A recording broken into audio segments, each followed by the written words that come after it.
In 1953, a working girl could spend her whole week's allowance on a single dessert at Schrafft's, and she would do it gladly. Across New York, women lined up under mahogany paneling and bud vases to eat tiny, crustless sandwiches and one perfect sundae. By 1928, this candy store-turned-restaurant was pulling in $1 million a month on lunch alone. Number 4 on this list was so beloved that Julia Child begged for the recipe. Number 12 disappeared so completely that most Americans under 60 have never tasted it. And number 1 was the single most ordered item in the whole chain, the thing that made grown adults weep when the last location closed. These 25 menu items fed a nation, then vanished. Hit that subscribe button. Let us count down. Number 25, the Frosted. Before milkshakes came in waxed paper cups the size of a small bucket, Schrafft's served something they called a Frosted, and it was a different animal entirely. The counter boy, and Schrafft's was famous for hiring handsome counter boys, would scoop their own French vanilla ice cream into a tall steel canister, add cold milk and a pump of real syrup, and lock it onto a green-handled spindle mixer that whirred and clattered against the marble. What came out was thicker than milk and thinner than a malt, frosty enough to fog the glass it was poured into. A nickel got you the small. A dime got you the tall one that came with the extra in the canister set beside it, so you felt like you were getting away with something. The flavor was clean and cold and tasted of actual cream, not the vegetable oil fluff that replaced it. When fast food chains turned the milkshake into a machine product in the 1960s, the hand-spun Frosted quietly died. Nobody had time to lock a canister onto a spindle anymore. Number 24, the crushed strawberry sundae. This was the sundae a mother ordered for her little girl on a Saturday after shopping the Ladies' Mile, and it appeared on Schrafft's menus straight through the 1950s. It was not a sundae built from a squeeze bottle. The kitchen crushed fresh strawberries with a little sugar and let them sit until they wept their own bright red syrup, then spooned that over 2 scoops of vanilla in a footed glass dish. A cloud of real whipped cream went on top, and that was it. No cherry, no sprinkles, no nonsense. The whole point was the fruit. In June, when local berries came in, the thing tasted like summer in a bowl, and it cost about $0.25. The genius was restraint. Modern parlors drown everything in 4 sauces and a candy bar. Schrafft's understood that good ice cream and real crushed fruit needed no help at all. We forgot that lesson somewhere around the time strawberry topping started coming in gallon jugs that never saw a field. Number 23, the chopped egg sandwich. This is the sandwich that defined what people meant when they called Schrafft's a ladies' lunchroom. Hard-boiled eggs were chopped fine, bound with just enough mayonnaise to hold, seasoned with salt and a whisper of pepper, and spread in a thin, even layer on soft white bread. Then, the crusts were cut clean off, and the sandwich was sliced into 3 dainty fingers. 3, not halves, not quarters, thirds arranged on the plate like something you would serve a duchess. A businessman who wandered in for lunch would look down at this delicate little arrangement and wonder how a grown person was supposed to be filled by it. But that was never the point. The sandwich was a vehicle, a polite thing to eat before the dessert that actually mattered. It cost around 35 cents and came with a sprig of watercress and a few potato chips. When the whole culture of the leisurely ladies' lunch disappeared, this perfect little sandwich went with it, replaced by a deli hero you could barely fit in your mouth. Number 22, the banana omelet with bacon curls. Here is a dish that sounds like a fever dream and was, by every account, delicious. Schrafft's would fold sliced sweet banana into a soft, buttery omelet, then drape curls of crisp bacon over the top, the salt of the pork playing against the sweetness of the fruit and egg. It read as breakfast and dessert at the same time, and people ordered it for both. This was the kind of gentle, slightly fanciful cooking that came out of a kitchen run almost entirely by women, because Frank Shattuck believed women cooked food that tasted homemade. The banana omelet had the feel of something a clever aunt invented on a Sunday to use up what was in the bowl. It never had a chance in the era of the rigid diner breakfast, where eggs came one way and bananas stayed in the fruit basket. Sweet and savory on the same plate was too strange for the menus that followed. It simply evaporated. Number 21, creamed cauliflower. To a modern eye, creamed cauliflower looks like punishment. To a Schrafft's patron in 1935, it was comfort itself. Cauliflower was boiled just until tender, then bathed in a velvety white sauce, a proper bechamel built from butter, flour, and milk, sometimes finished with a little grated cheese and run under the broiler until it blistered gold on top. It was one of those non-restaurant vegetable selections that made Schrafft's feel less like an eatery and more like Sunday dinner at your grandmother's. The cream tamed the vegetable's edge and turned a cheap head of cauliflower into something almost luxurious. A side cost pennies. The trick was the patience to make a real sauce that did not break or lump. When frozen vegetables in plastic pouches took over American kitchens and cooks lost the knack of a basic white sauce, dishes like this stopped making sense. Now we roast everything at 450 and call cream old-fashioned. Schrafft's would have disagreed. Number 20, the cheese bread. Ask anyone who actually remembers Schrafft's what they miss most, and a surprising number will not say a sundae. They will say the cheese bread. This was a savory loaf, dense and golden, shot through with sharp cheese so that every slice tasted rich and slightly tangy and unmistakably homemade. People who never once ate in the restaurant would still walk in off the street, buy a loaf at the retail counter, and carry it home to a family that came to love it. It made the greatest egg salad sandwich in the city. Toasted, it was a meal on its own. The bakery on West 23rd Street turned it out fresh, and the smell of it was part of what a Schrafft's was. When the restaurants closed, the bread had nowhere to be baked, and a thing that lived in real memory for thousands of New Yorkers simply ceased to exist. You cannot buy it. You cannot order it. It is gone, and the people who tasted it have spent decades trying to describe it to anyone who will listen. Number 19, chicken liver sauté on toast. Long before offal became a word that chefs used to sound brave, Schrafft's was quietly selling chicken livers as an elegant lunch.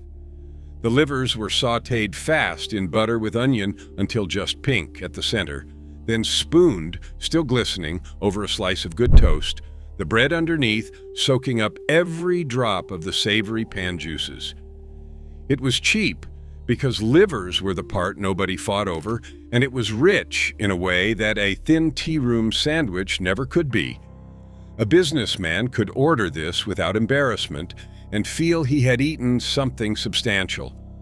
Doctors today would point out it was packed with iron and B12, nutrients the dainty lunch crowd was probably short on.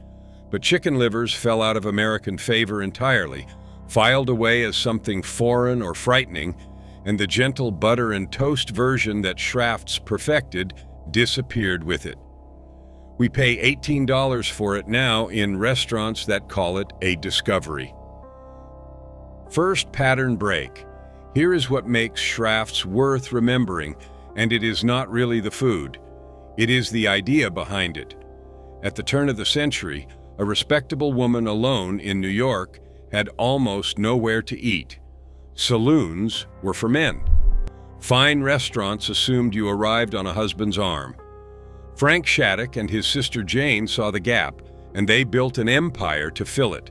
A clean, bright, alcohol-free room where a shop girl, a secretary, a mother, or a widow could sit at the counter and order lunch without a single man's permission. They hired women as cooks, women as managers, women as executives, decades before that was done anywhere. They gave them profit sharing and a pregnancy program, and people stayed 30 years. So when you mourn the cheese bread, understand what you are really mourning. It was one of the first places in America that treated a woman eating alone as a person worth feeding well. Number 18, Welsh rarebit. This was the savory showpiece of the menu, and at some locations you could order it 4 different ways. At its heart, Welsh rarebit is a sauce of melted cheese, loosened with a little beer or ale and a touch of mustard and Worcestershire, poured hot and bubbling over toast until the bread half dissolves beneath it. Schrafft's served it with the seriousness of a main course, because that is exactly what it was. It was the dish for a cold, gray afternoon, the thing you ordered when you wanted to be wrapped in something warm. The cheese was real, the toast was good, and the whole plate cost less than a piece of meat. People assume melted cheese on toast is a modern invention of brunch menus, but Schrafft's was doing it with 4-way precision when your grandmother was a girl. As cheese became a processed slice in plastic and the word rarebit started to sound like a misspelling, the dish faded into the kind of thing only old cookbooks remember. Number 17, the coffee ice cream. Schrafft's made their own ice cream, and the French vanilla was famous, but the connoisseurs knew the real treasure was the coffee. This was not coffee flavored. It tasted of actual brewed coffee folded into sweet cream, bitter and smooth at the same time, the kind of grown-up flavor that made a child feel sophisticated for ordering it. It was good enough that when the restaurants closed, the ice cream lived on in grocery freezers for years, people buying the Schrafft's brand just to keep a piece of it. Pair it with the hot butterscotch sauce, and you had something close to perfect. The coffee ice cream was proof that the candy company never stopped being a candy company at heart.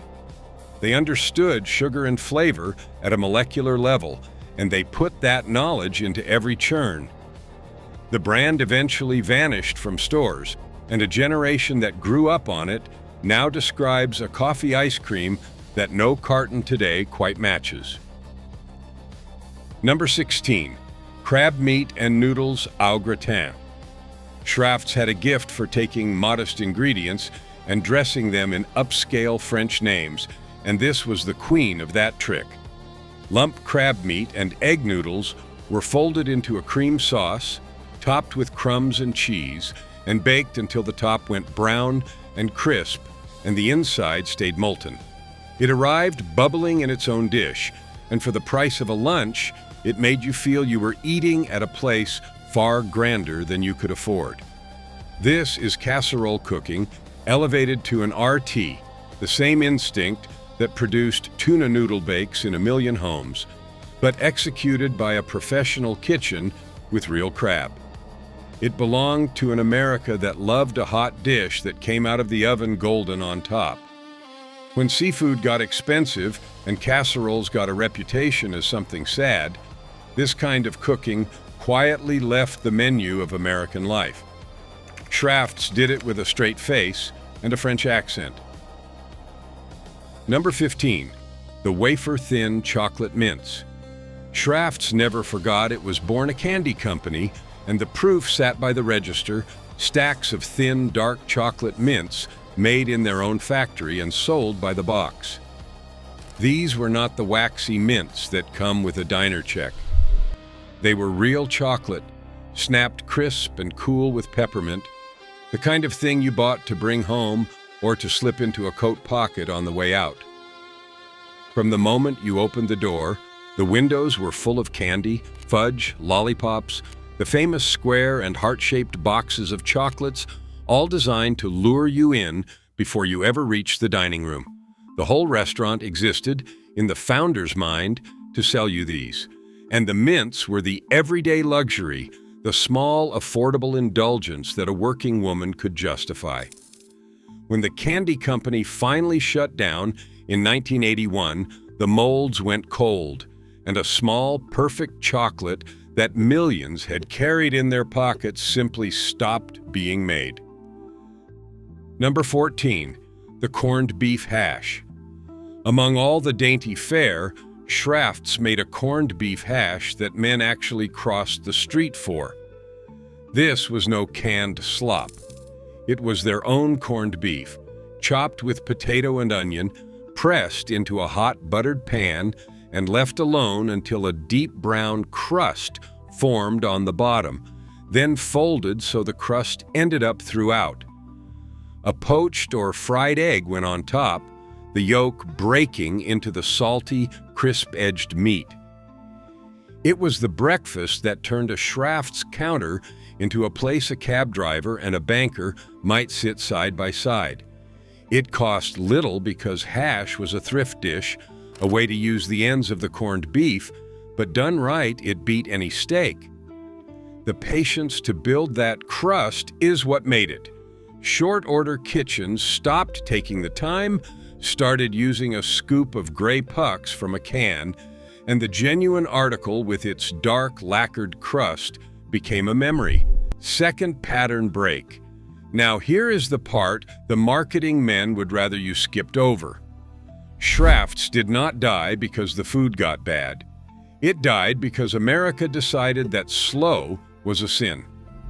The whole model, hand-spun frosteds, sauces made from scratch, hash crusted to order, bread baked in-house, depended on time and on skilled people willing to take it.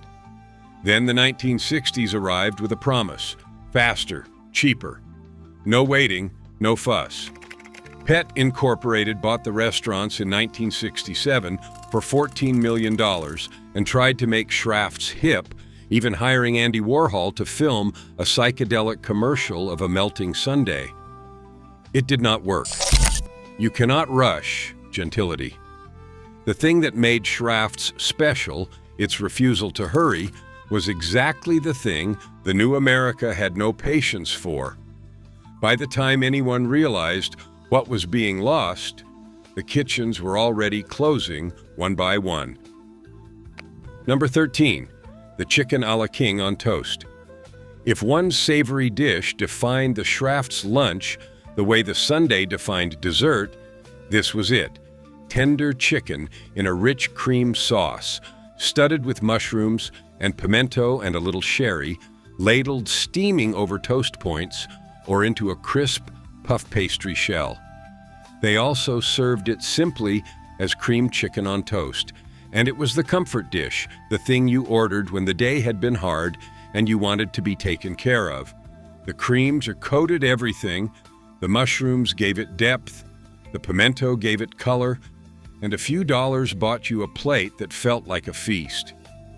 This was the high tea room standard, served in nice rooms from coast to coast, and Schrafft's made one of the best. It vanished the way a whole category of cooking vanished, smothered under jokes about banquet food and replaced by grilled chicken breast on a bed of nothing. The cream sauce, the real one, is a lost art. Number 12, the frozen pudding. This is the one almost nobody under 60 remembers, and it was once a Schrafft's specialty. Frozen pudding was not pudding in the modern Jell-O sense. It was a dense, rich, frozen dessert. A custard base packed with chopped, candied fruits and nuts, soaked in a little sherry or rum, frozen firm and sliced like a terrine. It was sophisticated and old world, the kind of thing served at the end of a proper dinner, and it tasted of Christmas no matter the season. Making it was real work. A custard cooked carefully, fruit macerated, the whole thing frozen and molded. Schrafft's had the equipment and the skill, so they made it look easy. As tastes shifted toward light and simple, This heavy, boozy, fruit-laden frozen dessert came to seem fussy and strange. It dropped off menus entirely. Today you can describe frozen pudding to a room full of people and watch every face go blank. It is perhaps the most completely forgotten item on this entire list. Number 11. Braised beef burgundy. Schrafft's, the supposed home of bird-like portions, also turned out a proper beef burgundy, cheap chuck braised low and slow in red wine with onions and mushrooms until the meat surrendered and the sauce went glossy and deep. This was beef bourguignon before Julia Child taught America the French name, served without pretension to women lunching and theater-goers grabbing supper before a show. The genius was economic, the toughest, least expensive cut, transformed by nothing but time and wine into something that tasted expensive. A whole afternoon of gentle simmering did the work that no shortcut could replicate. It fed people richly for very little, which was the entire Schrafft's philosophy. When braising fell out of the home cook's repertoire and the restaurant disappeared, this honest, patient dish went with it. We rediscovered it later under its French name and acted as though it were exotic, never knowing a ladies' lunchroom had been quietly serving it for decades. Number 10. The Reuben built for dipping. By its later years, Schrafft's made a Reuben that regulars swore by, and it had a trick. The sandwich, corned beef, Swiss sauerkraut, and griddled rye, was meant to be dipped in Thousand Island dressing rather than having the dressing smeared inside. The dressing came on the side, cool and tangy, and each bite of the hot, crisp, salty sandwich went through it like a French dip through au jus. It was a small idea that changed everything, keeping the bread from going soggy and letting you control every bite. This was the kind of detail that came from a kitchen that had been making the same things for half a century and had thought about every one of them. The chains that replaced Schrafft's slapped the dressing inside, sealed it in plastic, and called it a day. The dipping Reuben, with its cool ramekin alongside the hot sandwich, was a refinement that simply did not survive the speed-up. Number 9. The butterscotch cookies and the brownies.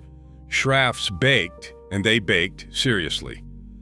The butterscotch cookies were soft and chewy with that deep brown sugar tang, the kind of cookie a lady would order alongside her sundae as though she needed the extra.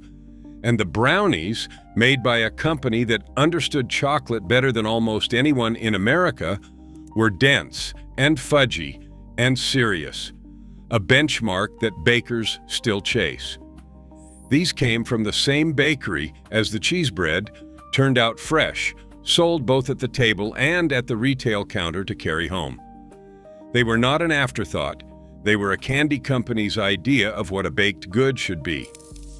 When the bakery closed, the recipes scattered, and what survives are home kitchen approximations passed around by people trying to recapture a taste from childhood. The originals, made at scale with the company's own chocolate, are gone, and the brownie that set the standard for a generation lives now only in memory and a few hand-copied cards. Number 8. The apple pie. Schrafft's apple pie was, by the accounts of people who ate it, magnificent, and that word came up again and again. It was the American pie done without a single flourish, a flaky crust, apples that held their shape and their tartness, just enough sugar and spice, baked until the top went amber. No crumb topping, no caramel drizzle, no salted this or bourbon that, just apple pie made by people who made it the same exact way every single day for decades, because Schrafft's cooks were forbidden from improvising and had to follow the authorized recipe to the letter. That rigidity, which sounds joyless, is precisely why the pie was perfect every time you ordered it. Consistency was the whole promise. You could walk into any Schrafft's in any year, and the pie would be the pie. When the restaurants closed, that promise closed with them. A reliably magnificent apple pie, available on any ordinary Tuesday, turned out to be a harder thing to replace than anyone expected. Number 7. The bear claw and the Danish. The Schrafft's pastry case was a destination in its own right, and the bear claw, with its almond filling and fanned, sugared crust, was its star, right alongside flaky buttered Danish. These were what you grabbed at the retail counter on your way to work, what you carried home in the instantly recognizable Schrafft's bag. There is a piece of film legend here.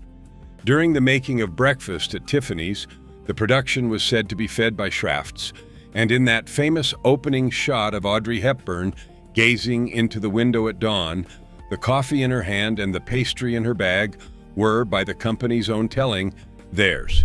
True or embellished, the story stuck because it fit. Schrafft's was the coffee and Danish of New York mornings. When the chain went, the specific pastries went too, and the bear claw became one more thing people describe wistfully, insisting nothing at the modern bakery counter comes close. Third, pattern break. Here is something nobody wants to say out loud about a place like this. Schrafft's was genteel, and gentility in the first half of the 20th century had an ugly underside.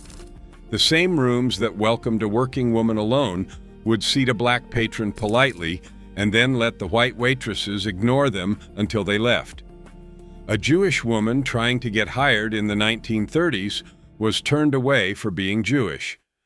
We can love what Schrafft's did for one group of people and tell the truth about who it shut out. The food was real, and the warmth toward its chosen customers was real, and so was the door it kept partly closed. Remembering a place honestly means holding both. The cheese bread was wonderful. The world that baked it was not wonderful to everyone, and that is part of the history too. Number 6. The Lobster Newberg. This was the splurge, the dish a woman ordered to celebrate something, and it sat at the top of the Schrafft's menu as proof the place was more than sandwiches. Lobster Newberg is chunks of lobster meat in a sauce of cream, butter, egg yolk, and sherry, rich enough to feel sinful, spooned over toast or rice or into a pastry shell. It was the taste of the Gilded Age made affordable enough for a middle-class lunch, the same dish that the grand old restaurant served to Diamond Jim Brady, available to a shop girl who had saved up. The cream and sherry and lobster together created something that coated the mouth and lingered.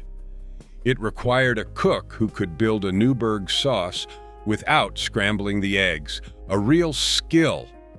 As that skill disappeared from kitchens and lobster became a market-price luxury, the everyday elegant Newberg vanished, surviving only as a museum piece on a few old-line menus. Number 5. The banana split and the ice cream soda. The Schrafft's soda fountain was its beating heart, a marble counter where the temperance movement's dream came true, a place to socialize that was not a bar. The banana split was the architecture of it. A split banana, 3 scoops, 3 sauces, whipped cream and nuts, built tall in a boat-shaped dish. And the ice cream soda was made with real syrup and a splash of cream in the bottom of a tall glass, soda water shot in to make it foam, then scoops of ice cream dropped in to fizz and float. You drank it through a straw and ate it with a long spoon. Picture grown men, after a factory shift, meeting at a soda fountain for a round of banana splits instead of beers. That was the world Schrafft's built. The hand-pulled soda, with its separate syrup and cream, and the theater of the fountain man building it, could not survive the canned soda, self-serve age. The fountains went dark, and a whole ritual of American sweetness went with them. Number 4. The hot butterscotch sundae with chopped nuts. Here is the one Julia Child cared about. For countless Schrafft's regulars, this, not the hot fudge, was the holy grail. A hot butterscotch sauce made from butter and brown sugar and corn syrup, cooked smooth and glossy, then finished with cream and vanilla, poured warm over cold ice cream, with a heap of coarsely chopped salted nuts on top. The contrast was the whole genius, hot and cold, sweet and salty. The warm sauce starting to melt the edge of the scoop, while the center stayed frozen. Grandmothers ranked it as the favorite dessert of their entire lives. People remembered the exact moment it arrived at the table, the joy on a relative's face. One woman recalled being told that for the darkest days, when nothing else helped, you make yourself an old-time Schrafft's sundae, and it still works. The sauce recipe survives, passed hand to hand, because the people who loved this refused to let it die completely. Number 3, the boxed chocolates and the gold chest. Before it was ever a restaurant, Schrafft's was chocolate, and the boxed chocolates were the soul of the company. The gold chest was the flagship, an assortment that men bought for sweethearts and families bought for holidays, stacked by the register in square and round and heart-shaped boxes wrapped in colored paper.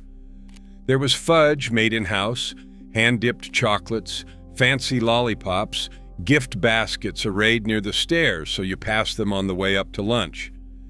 The entire genius of the business was that the restaurant existed to sell the candy, to put you in a good mood, and then walk you past a wall of it on your way out. For generations, this was the box of chocolates you gave in New York, as ordinary and as special as flowers. When the candy company ceased operations in 1981, the gold chest closed for good, and a gift that had marked 100 years of birthdays and apologies and Valentine's Day simply stopped existing. Number 2, the hot fudge sauce itself. Set aside the sundae for a moment and talk about the sauce, because the Schrafft's hot fudge was legendary enough that Julia Child published a version of it in McCall's, and serious cooks still hunt for the original. This was not chocolate syrup. It was true hot fudge, made from melted chocolate and cocoa together for a deep, complex, almost bitter richness, cooked until it was thick enough to coat a spoon and cling to ice cream in ribbons that firmed up where they touched the cold. The combination of melted chocolate and cocoa was the secret, the thing that gave it a flavor no thin syrup could touch. People wrote letters for decades trying to track down the genuine recipe, the long version, the real one. It is the reason the next item on this list became the most ordered thing in the entire chain. The sauce alone was worth the trip, and grown adults have spent years of their lives trying to taste it again. Number 1, the hot fudge sundae. There was never any doubt what would top this list.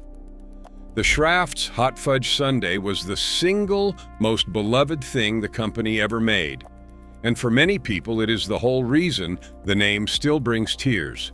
It was that legendary hot fudge poured warm over their own French vanilla ice cream with whipped cream and a cherry, served in a footed glass dish with the extra fudge brought to the table in its own little pitcher so you could pour more. The hot sauce melted a thin layer of the cold ice cream into a kind of paradise at the rim, while the center stayed frozen. Andy Warhol photographed it for an ad. A child would spend a week's allowance on one and consider it the best money ever spent. It was affordable enough for anyone and good enough for everyone, the perfect democratic luxury. When the last Schrafft's closed its doors by the mid-1980s, this is the thing people mourned. Not the room, not the waitresses in white collars, but a hot fudge sundae that no carton and no chain has ever managed to bring back. Here is my challenge. If your mother or your grandmother ever ate at a Schrafft's, call her and ask what she ordered.